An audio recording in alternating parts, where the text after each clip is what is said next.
Ladies and gentlemen, welcome to Operation Black Vote. On the panel, on the furthest right is Simon Woolley, Director of OBV, that's Operation Black Vote. Katie Ghosh, Chair of Yes to Fairer Votes. Baroness Una King, Baroness of Bow. Merlin Emerson, GLA candidate and the Chair of Chinese Lib Dems. And the furthest left we have Farooq Murad, Secretary General for the Muslim Council of Britain. I would argue this is a once-in-a-generation opportunity for our communities to change the system, to give us more political clout so we can make a difference to our society. I always thought first past the post had very significant failings. When I was an MP and when I won 2 elections under first past the post, I still chaired the Labour campaign for electoral reform, for instance, because I think it's a nonsense that you can have a democratic system where the party that wins the most votes can lose the election. As the largest umbrella organisation of the Muslim community, we have campaigned for a long time, since '97, to engage Muslims in the electoral and democratic process in this country.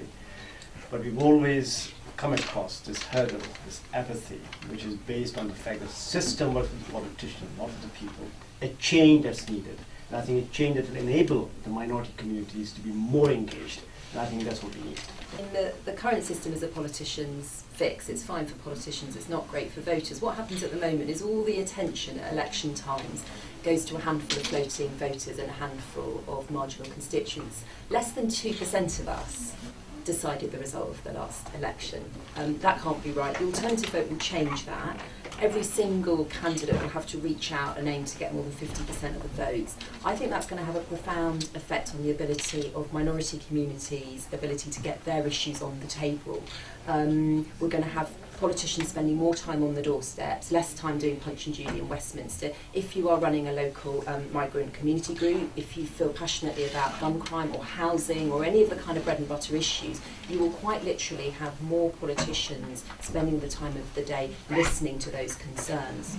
It's a really simple system, and actually 14 million of us already use the alternative vote in charities and civic groups and businesses when we need to elect leaders. The only difference is that instead of having an X, you have a 1, 2, 3. That means that you can pick a favourite, you put a 1 next to that person's name, but if your favourite doesn't win, you still get to have a say. I think anybody who suggests that us voters can't cope with a system that's as easy as 1, 2, 3 needs to think again. My name is Terry Paul. I'm from the No campaign. Okay, so a BNP vote will say you get 100 votes or whatever, 200 votes in a constituency. Those votes will be folded up to the next candidate. Why should the BNP's vote count on multiple occasions? My vote, let's say, for a main political party will probably only count once in a constituency. But what will happen, the BNP votes will be used to actually decide the election. But everybody only has 1 vote. I mean, in each round. So the best explanation I saw was someone saying, look, it's really quite simple. If you had £1 and you transferred it between bank accounts, does that mean you have £2?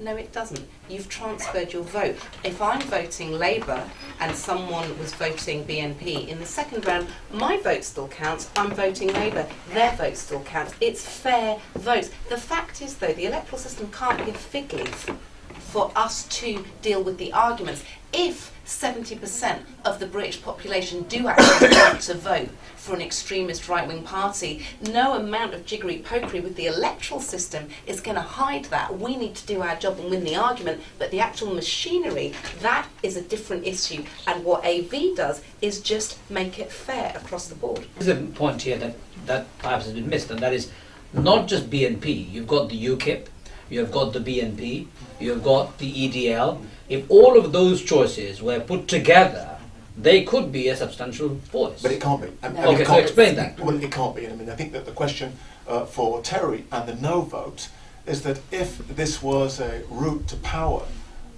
for the British National Party, why aren't they supporting it? Chair, can I Yeah, of course, go ahead. Obviously, there's a quote from Nick Clegg that said, I'm the PR, for the busload of MPs. The British National Party, I think we'll go one step back. The Liberal Democrats didn't want AB. As Nick Clegg said, it was a grubbing of a compromise.